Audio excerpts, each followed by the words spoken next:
হে everyone, good morning. আমি সুস্মিতা, আমার নতুন একটা ভিডিওতে তোমাদের অনেক অনেক স্বাগত। আশা করছি সবাই খুব ভালো আছো, সুস্থ আছো। আমরাও কিন্তু বেশ আছি। তো দেখো, সকাল সকাল শাশুড়ি মা ঘরের পুজো কমপ্লিট করে দিয়েছে, আর আমি কিন্তু ওইদিকে যোগাড় যন্ত্র আরম্ভ করে দিয়েছি। আজ কিন্তু আমাদের বাড়ি রয়েছে সাধের অনুষ্ঠান, আর সেই জন্যই কিন্তু সকালবেলা উঠে শাশুড়ি বৌমা দুজনেই লেগে পড়েছি। দেখো, একটা সাধের অনুষ্ঠান করা তো মুখের কথা নয়, আর সমস্ত কিছুই শাশুড়ি বৌমার উপরে, অন্য কিন্তু কেউ আসেনি। আর সেই জন্যই কিন্তু সকালবেলা উঠে শাশুড়ি বৌমা দুজনেই লেগে পড়েছি। দেখো, আমার কিচেনের কাজ কিন্তু প্রায় কমপ্লিটই হয়ে গেছে। 7 রকমের আইটেম আমি এখানে রেডি করে নিয়েছি, আর একটা পনিরের সবজি হবে, আর একটা ডাল হবে। তো এই স্বাদটা কিন্তু সম্পূর্ণ নিরামিষ স্বাদ ছিল। অনেকে আবার জিজ্ঞেস করবে নিরামিষ স্বাদ কেন? তো দেখো, এই স্বাদটা পড়েছে পুজোর দিনে। ওই মাসে দুটোই ডেট ছিল, একটা বৃহস্পতিবার, একটা হচ্ছে জগন্নাথের পুজোর দিন। তো তোমরা সবাই জানো জগন্নাথের পুজোর দিনে কিন্তু আমিষ খাওয়া যায় না, তার জন্য সম্পূর্ণ নিরামিষ হয়েছে। তবে অন্য আরো একদিন ঘটা করে আমিষ স্বাদ হবে কিন্তু। আর এইদিকে দেখো, আমি চাটা বানিয়ে নিয়েছিলাম, ঢেলে দিয়েছি। মা কিন্তু সবাইকে চা দিতে চলে গেল, আর এইদিকে আমি ঘুগনি বানাচ্ছিলাম, আর মা হচ্ছে লুচির জন্য সমস্ত আইটেম করছিল। তো আজকে কিন্তু আমাদের বাড়ি ব্রেকফাস্টের জন্য হচ্ছে লুচি আর ঘুগনি। তো জানোই বাঙালির প্রিয় হচ্ছে লুচি ঘুগনি, না হলে হচ্ছে লুচি আলুর দম। তো যাই হোক, আমাদের বাড়ি হচ্ছে লুচি আর ঘুগনি। কিছু আত্মীয় স্বজন রয়েছে, আর কিছু কাজের লোকও এসেছে।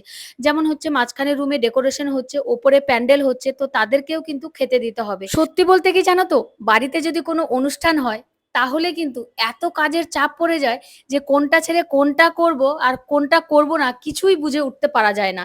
তো দেখো, আজকের এতগুলো লোকের রান্না বাড়া হচ্ছিল, তারপর স্বাদের জন্যও রান্না বাড়া করা হচ্ছিল। তো তার জন্যই কিন্তু বর মশাই, দেওর মশাই সবাই কিন্তু লেগে পড়েছে। এইদিকে দেখো, আমি ঘুগনি রান্না করছিলাম, তারপরে বর এসে বলে যে বলো কিভাবে তোমাকে হেল্প করব। তো আমি বললাম চলো লুচিটাই ভেজে দাও, তাহলে অনেকটা হেল্প হয়ে যাবে। তো বরমশাই কিন্তু লুচি ভাজতে চলে এসেছে, এই যে দেখো। আর দেখো, বাড়িতে যদি কোনো অনুষ্ঠান হয় তাহলে কিন্তু ভীষণ ভালো লাগে। সবাই মিলে একসাথে রান্না করছি, সবাই মিলে একসাথে কাজ করছি, সবাই মিলে একসাথে খাচ্ছি, সবাই একসাথে আনন্দ করছি, মানে কত আনন্দ ফুর্তি লাগে, তাই না? তো দেখো, এই যে বরমশাই কাজ করছে, ওইদিকে শাশুড়ি মা কাজ করছে, এদিকে আমি রান্না বসিয়েছি, ভিডিও করছি। সত্যি কথা বলতে সমস্ত ভিডিও কিন্তু করাই হয়নি।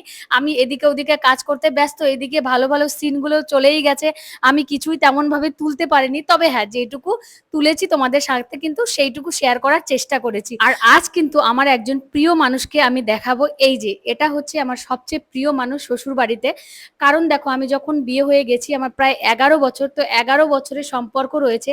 আমার সুখ বলো, দুঃখ বলো, হাসি বলো, কান্না বলো, সমস্ত কিছুর সাক্ষী কিন্তু ও রয়েছে। যখন থেকে বিয়ে হয়ে আমি এই বাড়িতে এসেছি তখন থেকেই কিন্তু আমি এই ভাইটাকেই পেয়েছি। ভাই বলো, দেওর বলো, বন্ধু বলো, ননদ বলো, সমস্ত কিছুই কিন্তু ওর মধ্যে আমি খুঁজে পেয়েছি। এমন এমন কথা আছে শুধুমাত্র ও আর আমি জানি, আর কেউ জানে না। ওই ছিল, ওর কাছেই আমি সমস্ত কিছু আগাগোড়াই শেয়ার করেছি।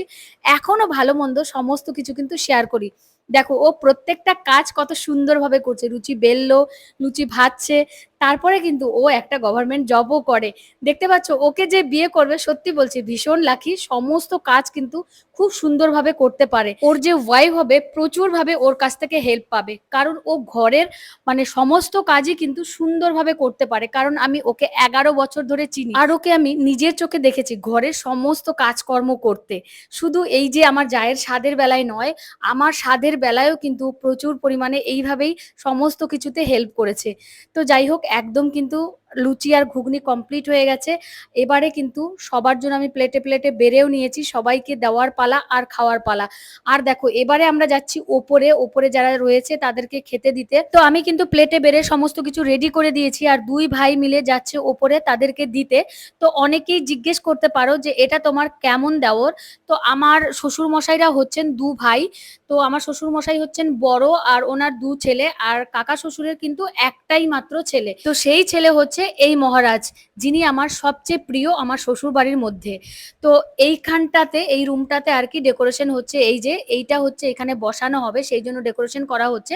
আর ওপরে যেখানে হচ্ছে খাওয়া দাওয়ার ব্যবস্থা করানো হবে, তো সেইখানে কিন্তু প্যান্ডেল রয়েছে, সেইখানেও লোকজন রয়েছে যারা কাজ করছে। আর এই যে যারা ডেকোরেশন করছে তাদেরকে কি আর বলবো, জানে যে এটা বেবি শাওয়ারের ডেকোরেশন হচ্ছে, কিন্তু দেখো একটা বড় লাভ চিহ্ন রয়েছে, যেমন রিসেপশনের হয় সেই রকম করছে। তখন আমি বললাম যে এই লাভ চিহ্নটা কিন্তু এখানে থাকবে না। প্রথমে বলছিল ঠিক আছে থাকবে না, তারপরে দেখি লাস্ট পর্যন্ত এটা গুটিয়ে দিয়ে চলে যাচ্ছে। তখন আবার আমরা সবাই মিলে যখন বলেছি তখন আবার এটা তুলে নিয়েছে। নিজেদের একটা বাহ্যিক জ্ঞান থাকা উচিত, যেহেতু এখানে বেবি শাওয়ার হচ্ছে, তো বেবিদের কিছু জিনিস হবে, বেবি শাওয়ার লেখা থাকবে, এই সমস্ত কিছু থাকবে। এই লাভ চিহ্ন কোথায় থাকে? বিয়ে রিসেপশনে থাকে, অ্যানিভার্সারি পার্টিতে থাকে, বা ভালোবাসার মানুষকে কিছু সারপ্রাইজ প্ল্যানিং করলে এইরকম কিছু ডেকোরেশন থাকে। বেবি শাওয়ারে কি এরকম থাকে? থাকে না। তো যাই হোক, আমরা অনেক চেষ্টা পেষ্টা করে এটা বদলেছি। এরই মধ্যে আমাদের বাড়ির স্বাদের অনুষ্ঠান একদম কমপ্লিট হয়ে গেছে, বাড়িতে সকলের খাওয়া দাওয়া কমপ্লিট হয়ে গেছে। শেষমেশ কিন্তু আমি আর শাশুড়ি মা খেয়েছি। তখন প্রায় 3:30 বাজে, সবাইকে খাবার দিয়ে খাইয়ে সমস্ত কিছু রেডি করে তারপরেই কিন্তু আমরা খেতে পেরেছি। তো তারপর খাওয়া দাওয়া করে একটুখানি রেস্ট নিয়ে দেওর মশাই বললো চলো ফুচকা এসেছে বিকেলবেলা, ধরো 5টার দিকে। তো আমরা গিয়ে কিন্তু সকলে মিলে ফুচকা খেয়েছি। আর সবাই আগেই খেয়ে নিয়েছিল, আমার আসতে একটুখানি লেট হয়েছে, তো আমি আর আমার মাম্মাম দুজনে লাস্টে খেয়েছি। আর দেখো আমাদের ঘরের একদম ওপরে ছাদে হচ্ছে আমাদের প্যান্ডেল হয়েছে, দেখতেই পেলে তোমরা। আর নেক্সট ভিডিও কিন্তু আমাদের বাড়ি অনেক লোকজন, আত্মীয় স্বজন ঘটা করে স্বাদের অনুষ্ঠানের ভিডিও আসছে। আর এই দিকে দেখো রাত্রেবেলায় আমরা সবাই কিন্তু খেতে বসে পড়েছি। আর এই যে কত রকমের আইটেম ছিল, আর এই যে একজন কাকু, এটাও হচ্ছে আমার কাকা শ্বশুর, মানে আমার বাবার হচ্ছে কাকাতো ভাই। তো এই যে একটা মানুষ, এত হেল্পফুল একজন মানুষ, আমাদের বাড়িতে কোনো কাজ হোক কোনো কিছু হোক তাকে ডাকলেই কোনো রকমে উনি এসে এত হেল্প করবে আমাদের, সেটা একদমই ধারণার বাইরে। প্রত্যেক কাজে প্রত্যেক অনুষ্ঠানে যে কোনো সময় তাকে ডাকলে সঙ্গে সঙ্গে চলে আসবে। আর দেখো আমরা তো বেশিরভাগটা বাড়িতেই থাকি না, তো মাই আগে বাড়ি থাকতো, বাবাও বাড়িতে থাকতো না। তো কোনো রকম কোনো প্রবলেম হলে তিনি কিন্তু ছুটে আসতো। আর এই যে মিষ্টুকে চেনো? আমার ছেলের বয়স আর মিষ্টুর বয়স কিন্তু একদম সেম। আমার ছেলে হওয়ার মানে 4-5 দিন পরেই আমার মিষ্টুকে কিন্তু আমরা পেয়েছি। আর এই মিষ্টুকে কিন্তু এখন আমরা বাড়িতে রেখে এসেছি। আর আমার শ্বশুর মশাই এই মিষ্টুকে এতটা যত্ন করে, এতটা ভালোবাসে, সেটা দেখেই তোমরা বুঝতে পারছো। দেখতে পাচ্ছ এখন কত বড় হয়ে গেছে, মিষ্টু কিন্তু এখন ডাকতেও পারে। এই মিষ্টু সোনা কিন্তু অনেক কথাও বলতে পারে। এই মিষ্টু সোনা একবার আমাদের বাড়ি থেকে হারিয়ে গিয়েছিল, বাবা তো অনেক কান্নাকাটি করে ফেলেছিল এই মিষ্টু সোনার জন্য। কারণ ছোটবেলার থেকে তিল তিল করে মানুষ করে কেউ যদি হারিয়ে যায় ভীষণই খারাপ লাগে। আমরা দিয়ে এসেছি, প্রায় 1.5 বছর হয়ে গেল, 1.5 বছর ধরে উনি মানুষ করছে। তো ওনার তো মায়া লাগবেই। অনেক কষ্ট করে অনেক খুঁজে খুঁজে তাকে আবার ফিরিয়ে আনা হয়েছিল। আর এই দিকে দেখো সন্ধেবেলায় কিন্তু আমরা সবাই মিলে মেলাতে চলে এসেছি। এখানে ছিল জগন্নাথের পুজো, সেইখানে খিচুড়ি খেয়েছি, মেলায় ঘুরেছি, অনেক কিছু ফুচকা খেয়েছি। আর এইদিকে দেখো ছেলে আর ব্যাগ নিয়ে কি সুন্দর চলেছে মহারাজ। আর আমি এইদিকে হেলতে দুলতে আগে আগে ক্যামেরা করছি। এই হচ্ছে বিয়ের পরে ছেলেদের এক হাল। আর এইদিকে দেখো দেওর মশাই পোটলা করে নিয়েছে ব্যাগ, আর আমি করে নিলাম একটুখানি ভিডিও। চারদিকে দোকানপাট, অনেক আনন্দ। তো বাই, সবাই ভালো থেকো, সুস্থ থেকো, টাটা।